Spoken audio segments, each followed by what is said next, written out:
He was a global celebrity, a self-proclaimed spiritual guide, and one of Britain's most controversial voices. But in 2025, Russell Brand stood before a London courtroom and pleaded not guilty to 5 criminal charges, including rape and sexual assault. The accusations span decades. The witnesses say they were silenced. And the institutions that once celebrated him? They all went quiet. Until now. I'm an investigative journalist. And in this series, I'm asking one question.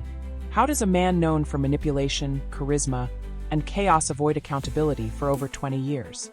Through testimony, public record, and buried evidence, we follow the story from backstage to the courtroom, cutting through noise, media spin, and fandom loyalty. This is not speculation. This is not sensationalism. This is Shadows of Justice. And it begins now. So if you think you've heard it all, you haven't. Hit follow on your favorite platform now, because the next story might just change the way you see everything. Don't miss a single twisted turn. The charisma complex. I'm a journalist. My job isn't to judge, it's to investigate. And sometimes that means looking past headlines, celebrity personas, and emotional noise to ask uncomfortable questions. Questions like this. How do we reconcile charisma with criminal allegations? This is the question I brought with me to Southwark Crown Court on the morning of May 30th, 2025, as Russell Brand stepped out of a black vehicle and walked past cameras into his preliminary hearing. He was dressed in all black, draped in layered crucifix necklaces, and held a small prayer book in his hand. It was a carefully constructed image, perhaps spiritual, perhaps performative, depending on interpretation. But either way, it made headlines. Brand pleaded not guilty to 5 criminal charges involving 4 separate women. 2 counts of rape, 2 counts of sexual assault, 1 count of indecent assault. The charges relate to incidents alleged to have taken place between 1999 and 2005, a period during which Brand was rising through the ranks of British entertainment, working with MTV, the BBC, and Channel 4. What is already confirmed through court records and law enforcement? Brand was formally charged after a lengthy investigation by the Metropolitan Police. The investigation followed a 2023 collaborative exposé by Channel 4's Dispatches, The Times, and The Sunday Times, which publicly aired allegations by 4 women. The alleged victims, whose identities have been protected, claim that Brand used his fame and influence to engage in coercive and non-consensual sexual acts. These women have been interviewed both on and off the record. All were adults at the time of the alleged incidents. Brand has publicly denied all allegations, stating in previous videos and posts that the relationships were consensual and that he is the subject of a politically or ideologically motivated attack. So why revisit events from over 20 years ago? Why now? To answer that, we need to examine Brand's public image, not from a tabloid perspective, but from a psychological and sociological lens. Because regardless of guilt or innocence, the power of persona plays a central role in this story. In the early 2000s, Brand was known for being provocative, outspoken, and sexually forward. This wasn't a secret, it was his brand. His autobiography openly describes encounters with dozens, sometimes hundreds, of women. In interviews, he spoke of sexual addiction, spiritual confusion, and emotional volatility. This leads us to a hypothesis worth investigating. Could public familiarity with Brand's transgressive persona have caused both the public and media institutions to normalize, or overlook, potentially abusive behavior? It's a legitimate question, especially in the context of what we now understand about social manipulation, group dynamics, and the power of celebrity narrative framing. Here are additional facts worth noting. In 2007, during the height of his fame, Brand was fired from BBC Radio 2 following an unrelated incident known as the Saxgate scandal. Though not tied to sexual misconduct, this event showed that when Brand's actions became a liability, institutions distanced themselves quickly. Until the 2023 investigation, however, there is no record of formal allegations pursued through legal channels.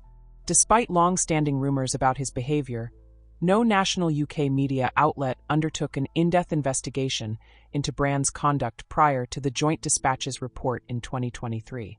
This absence of investigation, despite Brand's admitted behavioral history and growing complaints behind the scenes, raises questions about editorial decision-making, industry complicity, and the role of commercial interests in suppressing difficult narratives. It's important to be clear. Allegations are not convictions. Brand has pleaded not guilty. The The case has not gone to trial, and no verdict has been rendered. However, as an investigative journalist, it is my role to examine the timeline of events, the institutional response, or lack thereof, the mechanisms of public influence, and the psychological dynamics at play when allegations collide with personality cults. This is not about scandal. It's about systems, how people, platforms, and power interact in ways that either expose the truth or bury it. In the episodes ahead, we'll explore Chapter 2, How Media Institutions Responded or Failed to Respond to Early Signs. Chapter 3, The First-Hand Accounts from Survivors Who Chose to Come Forward. Chapter 4, The PR War and How Brand's Image Evolved from Provocateur to Spiritualist. Chapter 5, The Courtroom Dynamics and Legal Strategy Now Unfolding. Chapter 6, The Bigger Picture, What This Case Tells Us About Justice, Ethics, and the Power of Manipulation in a Modern Media Society. This isn't about proving guilt or innocence. It's about asking the right questions before the courtroom answers them for us. Buried bylines. When the story about Russell Brand broke in September 2023 through the Sunday Times, The Times, and Channel 4's dispatches, many in the public treated it as a bombshell. But inside parts of the UK media industry, the response wasn't shock. It was a quieter, more uncomfortable acknowledgement. This isn't new, one Channel 4 staffer told me. It's just the first time someone put it on the record. In this chapter, I'm not concerned with what Russell Brand allegedly did or didn't do. That is the job of the court. I'm focused on a different question. Why weren't these allegations investigated and made public sooner? What we know. The earliest known claims about Brand's behavior, now central to the legal charges, date back over 20 years, between 1999 and 2005. This was during the rise of his career in British television and radio. During that time, Brand worked for MTV UK, BBC Radio 6 Music, BBC Radio 2, Channel 4. Public records confirm that during this same period, Brand was also in active addiction, as he later publicly stated, openly promiscuous, self-described in interviews, and his 2007 autobiography, branded as dangerous, raw, and chaotic by both fans and media outlets. By 2007, Brand had achieved celebrity status in the UK. He was hosting awards shows, publishing memoirs, and transitioning into Hollywood films. The absence of reporting. Despite Brand's growing fame and his own disclosures about sexual excess and boundary-pushing behavior, there were no major investigations by British media into allegations of sexual misconduct until 2023. This gap matters. And here's why.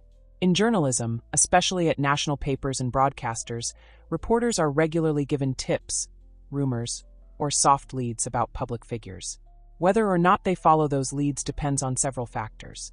Credibility of the sources, legal risk, access to the subject, commercial value of maintaining a relationship with the celebrity or their network. According to former Channel 4 producers, there were internal concerns about Brand's conduct going back to the early 2000s.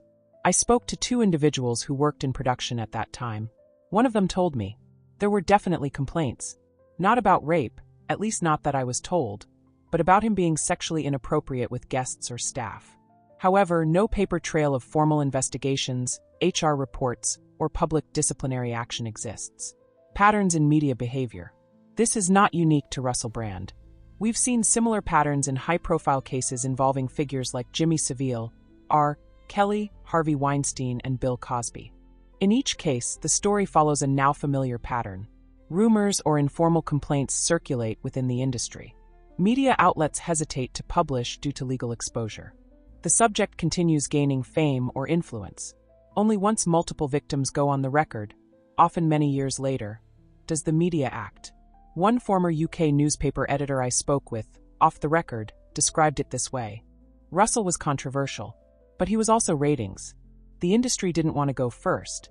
This raises a working hypothesis, not fact, but a reasonable theory based on media history. That Russell Brand may have been shielded, not through a coordinated conspiracy, but through a collective reluctance to be the first to challenge a profitable, high-profile figure.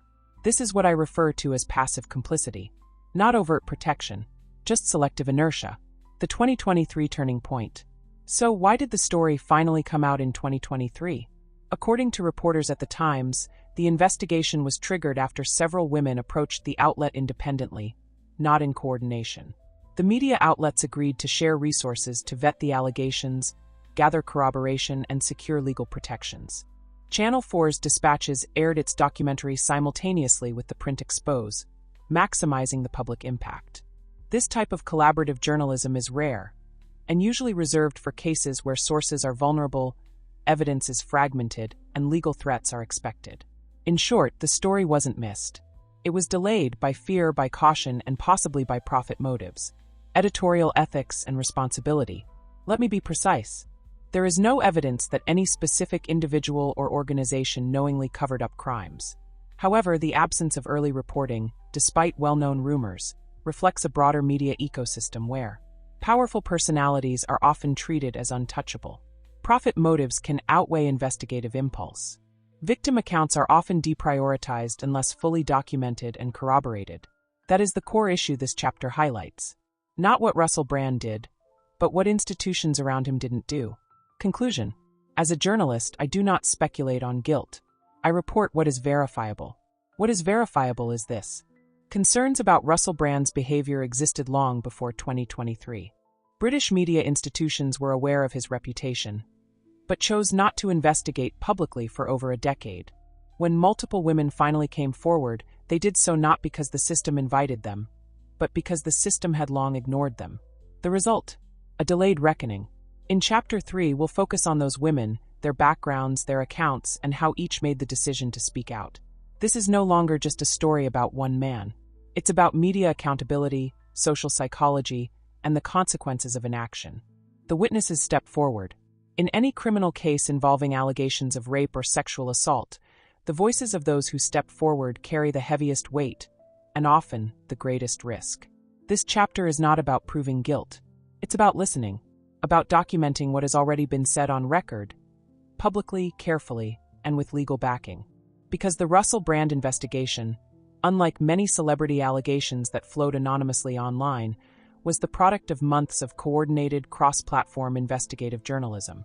And when the women who came forward in 2023 chose to attach their accounts to their real lives, even while using aliases, they did so under extreme scrutiny. Let's begin by establishing what has been made public. The women at the center of the case.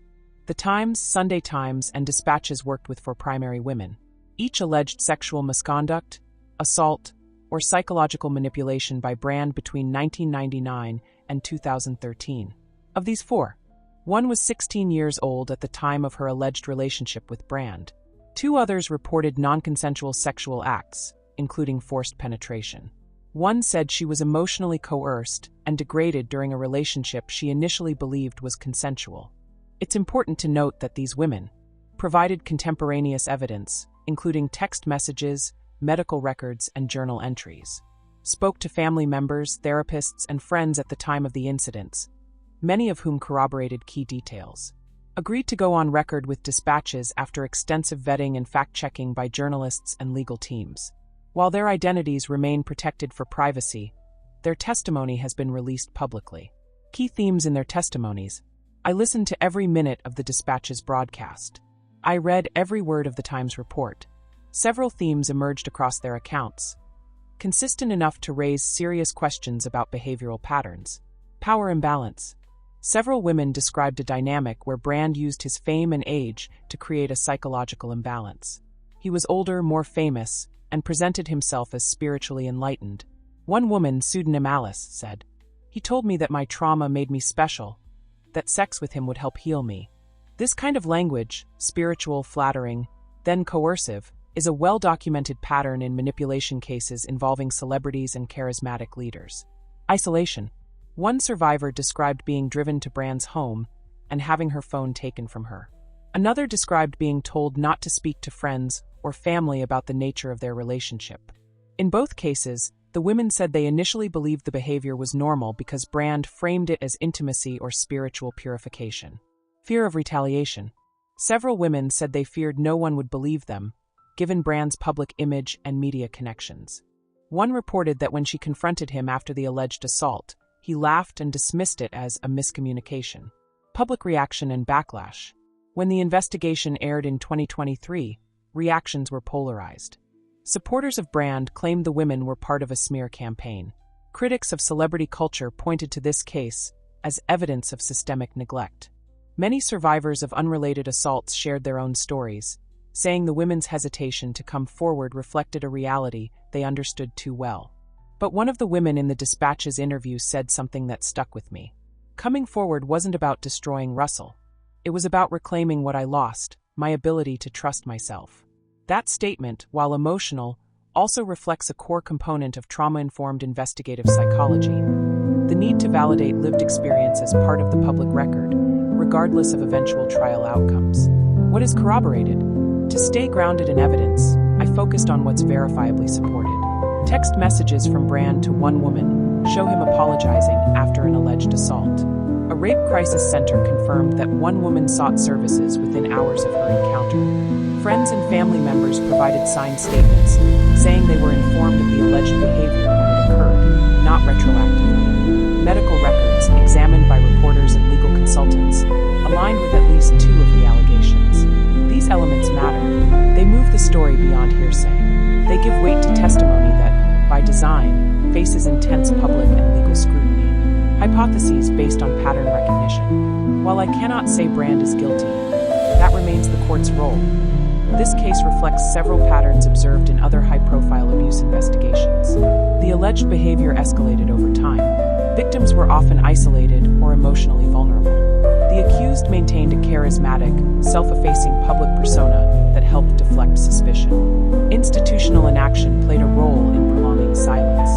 This leads to a tentative hypothesis that the intersection of fame, spiritual rhetoric, and public contrarianism may have created a protective social force field around Brand, making it especially difficult for victims to be believed. It's not a verdict, but it is a critical insight. Moving forward, as of this recording, Russell Brand has denied all allegations and pleaded not guilty in court. No trial has yet taken place. No verdict has been issued. But in investigative journalism, the trial isn't the only metric of truth. The fact that these women came forward, knowing the consequences, knowing the scrutiny, is itself a historical event. Because for years, this story sat in the shadows. Now it's being examined, line by line, document by document, word by word. And that brings us to Chapter 4, where we'll shift focus. We'll examine how Russell Brand's public image transformed after the period covered by these allegations. From chaos to calm, from addiction to awakening, from entertainer to guru. The question is, was that evolution real, or was it simply rebranding? The rebrand. Russell Brand built his career on disruption. In the early 2000s, his name became synonymous with chaos, erratic comedy, raw sexuality, and public confession. He was fired from MTV, banned from award shows, and described himself as a sex addict with a persecution complex. That image defined the first chapter of his fame. But by the mid-2010s, a very different version of Russell Brand emerged. The eyeliner faded, the hair stayed wild, but the message changed. He published books on spirituality. He launched YouTube channels discussing mindfulness, political corruption, and Eastern philosophy. He referenced Ram Dass and Krishnamurti, not groupies or narcotics. The public was introduced to a new identity, one grounded in recovery, enlightenment, and seemingly redemption. This chapter examines that transformation, what prompted it, how it was received, and what role it plays in the narrative unfolding now. The timeline of the rebrand. The transition wasn't abrupt. It unfolded gradually over nearly a decade. 2013, Brand publishes Recovery: Freedom from Our Addictions, a book based on the 12-step program, framing addiction as a spiritual disorder. 2014 to 2016. He becomes increasingly vocal about political inequality, economic injustice, and global media control, appearing on programs like Newsnight and launching The Truths, his online commentary series. 2019 to 2022. He pivots more fully toward wellness, launching guided meditations, podcast interviews with alternative health figures, and long-form discussions on conspiracy, censorship, and personal awakening. During this period, Brand's audience expanded from comedy fans to followers of spiritual discourse, political dissenters, and increasingly, those skeptical of mainstream media narratives. The power of language and influence. As part of my investigation, I analyzed Brand's public content over the last 5 years, across YouTube, podcast transcripts, and published books. Several patterns emerge. Spiritual framing of personal history. Brand often acknowledges his past, but reframes it as essential to his spiritual journey. The narrative becomes, "I was broken, therefore I am credible," positioning as a truth seeker. He consistently identifies himself as a voice for the disenfranchised, framing mainstream narratives as dishonest and his own platform as liberated from censorship or control. Language anchored in healing. His interviews are peppered with phrases like higher consciousness, trauma release, and inner freedom, terms used to establish authority within the wellness and recovery space. There is nothing inherently manipulative about this. Many public figures experience personal growth and transformation. But in this case, the timing of that transformation overlaps with periods in which Brand now faces serious legal allegations. This invites a careful question, one that cannot be answered, only examined. Did the shift from provocateur to philosopher insulate Brand from scrutiny, or was it a genuine path to personal accountability? The role of audience psychology. One expert I spoke with, a professor of behavioral psychology at a London university, offered this insight. When a person undergoes a highly visible moral transformation, the audience often assumes redemption has already taken place. That makes it psychologically harder to believe new allegations of past harm. This is known as confirmation bias. Once the public accepts a revised identity, it becomes emotionally difficult to accept data that contradicts that identity. In simpler terms, we want our heroes to stay redeemed. We want their stories to resolve cleanly. Brand's rebrand offered resolution. A man once described as dangerous now spoke of love, compassion, and self-inquiry. To many, he was no longer a risk. He was a guru. Skepticism and spiritual narratives. The wellness industry, worth over $4.5 trillion globally, is often built around personalities who promise transformation. Within that space, charisma is currency. Testimonials become evidence. And moral authority is often assumed rather than earned. Brand's success in this ecosystem was immediate. His videos on awakening and addiction regularly receive hundreds of thousands of views. His podcast guests range from neuroscientists to conspiracy theorists. He is described by fans as a truth-teller, seer, even a prophet of consciousness.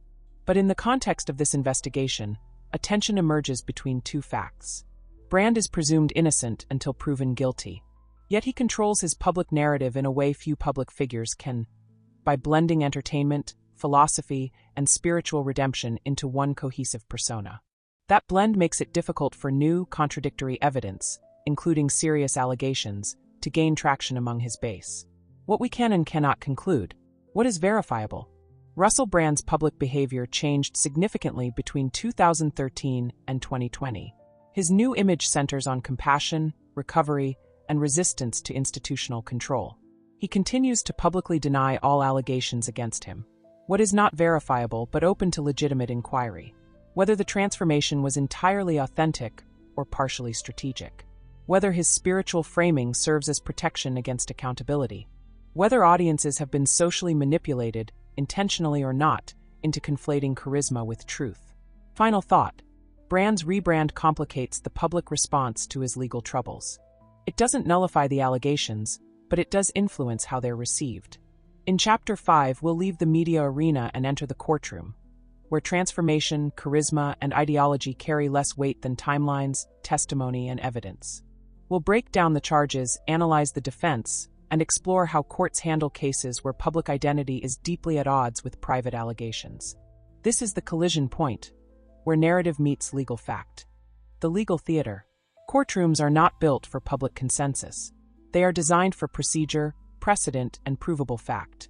But when a high-profile figure like Russell Brand stands trial, the law becomes more than law. It becomes a stage where reputation, justice, and perception all compete for dominance. This chapter explores what we know about the legal case against Brand, how both sides have begun to present their arguments, and what precedents may influence the outcome. Let's begin with the structure of the charges. The charges. As of May 30, 2025, Brand has pleaded not guilty to the following 5 charges brought against him by the Crown Prosecution Service. 2 counts of rape, 2 counts of sexual assault, 1 count of indecent assault. The alleged crimes involve 4 separate women, with incidents dating between 1999 and 2005, before Brand's public pivot toward spirituality and activism. The trial is scheduled to begin on June 3, 2026, at Southwark Crown Court, London. The estimated duration ranges from 4 to 8 weeks, depending on the complexity of witness testimony and procedural motions. These charges are not symbolic. They are criminal accusations under UK law. If convicted, Brand faces multiple years in prison. Legal strategy, the prosecution. Based on information from the CPS and prior reports from the Times and Dispatches, the prosecution appears to be focusing on several core themes. Pattern of behavior, presenting multiple women with similar allegations, showing what prosecutors will argue is a consistent method of control, isolation, and coercion. Power and influence, emphasizing Brand's status at the time of the alleged incidents, suggesting that victims may have felt unable to speak out due to the imbalance of power. Contemporaneous evidence, introducing records such as text messages showing apologies or admissions, therapy records and medical notes from the time of the incidents, testimony from family or friends whom the women confided in immediately afterward. While each allegation must be examined on its own legal merits, the Crown will likely argue that the consistency of the accusations, despite being years apart, strengthens the case. Legal strategy, the defense. Brand's legal team is expected to pursue several lines of defense. Publicly, Brand has consistently stated that all of his past sexual relationships were consensual, that the charges are part of a broader cultural or political attack on public figures who question establishment narratives, that he is the victim of a trial by media. In court, his attorneys will likely emphasize lack of forensic evidence, given the age of the allegations, no prior convictions or formal charges across his decades-long career, inconsistencies in accuser timelines if present, the potential impact of media coverage biasing public perception before trial. Additionally, the defense may attempt to introduce evidence of Brand's sobriety, recovery journey, and philanthropic work, although judges often restrict unrelated character evidence. The jury challenge. In cases involving celebrity defendants, jury selection becomes a critical factor. The court must impanel jurors who are not biased by prior knowledge or opinions of Brand, are willing to evaluate only the evidence presented in court, can separate media narratives from legal testimony. This is easier said than done. Brand is not a minor public figure. He is internationally known, with a vast digital footprint. Judges may allow both legal teams to question jurors more deeply, or even sequester the panel in the event of significant media coverage.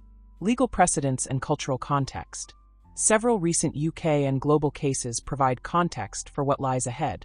Harvey Weinstein, USA, convicted based largely on patterns of behavior and witness corroboration rather than direct forensic evidence. Kevin Spacey, UK, acquitted in 2023 after the court found insufficient consistency among accuser testimonies.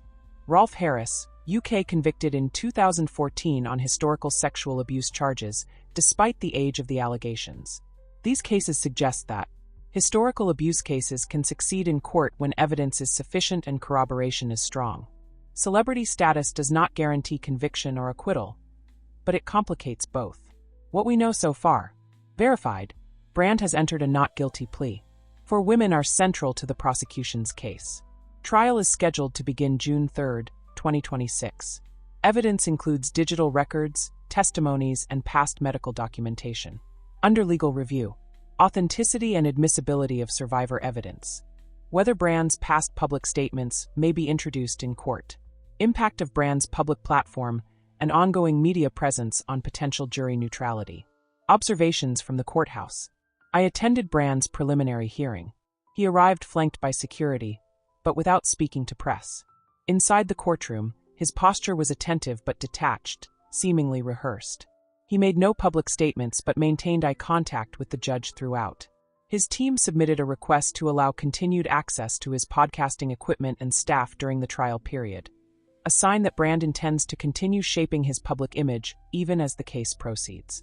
This dynamic, legal trial versus media narrative, will be central in how this case is perceived. But in court, perception matters less than evidence. Closing thoughts. The phrase legal theater may sound dismissive, but it reflects a truth that public trials often become spectacles, where truth, emotion, and law blur under pressure. Brand's trial will test not just the strength of witness testimony, but the integrity of a legal system asked to weigh decades-old allegations against a figure many already think they know. In Chapter 6, we will step back from the case specifics and ask a broader question. What does this story reveal about justice in an era of manipulation, media saturation, and social division. Because beyond guilt or innocence lies something deeper. The challenge of truth itself. Shadows of justice. In a courtroom, justice is supposed to be blind. But outside the courtroom, justice is often filtered through headlines, hashtags, algorithms, and emotional fatigue.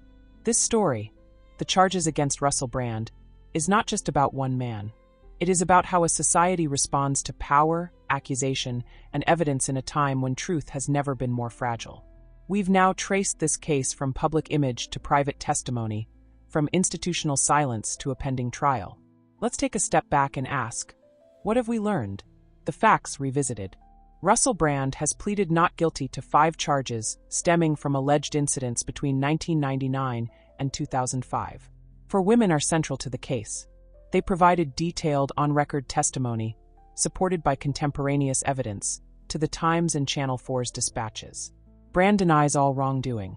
The trial is scheduled to begin in June 2026. These are the facts. They are not up for interpretation.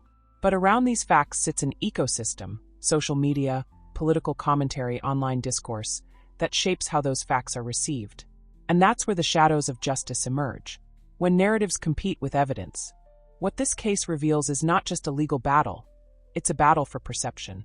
On one side, survivors of alleged abuse have spent decades navigating trauma, stigma, and silence. When they finally spoke, it was in carefully structured formats, backed by seasoned reporters and legally reviewed before broadcast. On the other side, Brand has maintained control of a vast media platform with millions of followers, producing real-time responses, long-form videos, and public narratives. He's framed the allegations as part of a coordinated media attack, a symptom of establishment fear, or, at worst, a politically motivated takedown for speaking out on controversial issues. It's important to note that none of the survivors made any public political statements. Their testimonies were private, specific, and focused on personal experience, not ideology. This conflict between structured testimony and unrestricted public broadcasting demonstrates a new legal challenge. What happens when the accused controls the narrative before the evidence is presented? Institutional accountability. Beyond Brand, this case asks uncomfortable questions about institutions that enabled silence. Why did media executives overlook repeated behavioral warnings? Why did no formal investigations occur until 2023, despite rumors and informal complaints? How did charisma, commercial value, and cultural influence combine to delay accountability? These aren't conspiracies, they're social patterns. They reflect how market psychology, risk aversion, and celebrity privilege can prevent institutions from doing what they claim to do: inform, protect, and act. The real question is not who protected Brand, but what systems allowed protection to happen by default.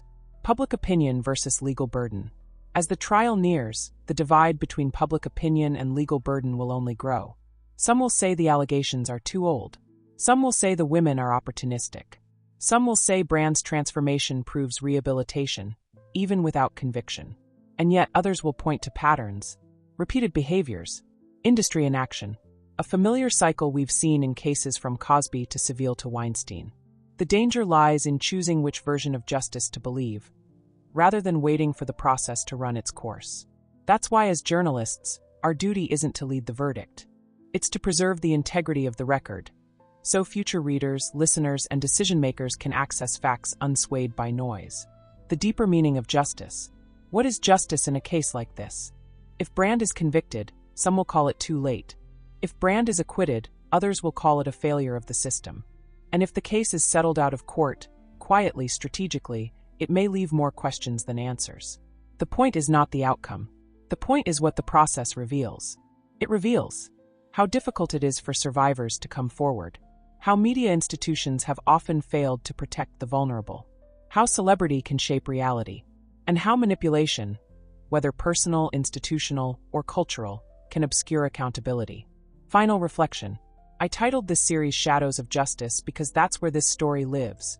Not in the spotlight of certainty, but in the shaded corners between legal truth and lived experience. We have explored a timeline spanning decades, a public persona that evolved faster than institutions could respond, a media ecosystem that once celebrated provocation, now reckoning with complicity, and 4 women who decided that silence was no longer bearable. Russell Brand will stand trial, Until then, he remains legally presumed innocent. But whatever the verdict, the broader culture must now decide. What kind of behavior do we overlook in the name of charisma? And what will we do differently next time? The shadows of justice are not just the absence of law. They are the quiet spaces where consequences fail to reach. It's time we lit those spaces with truth.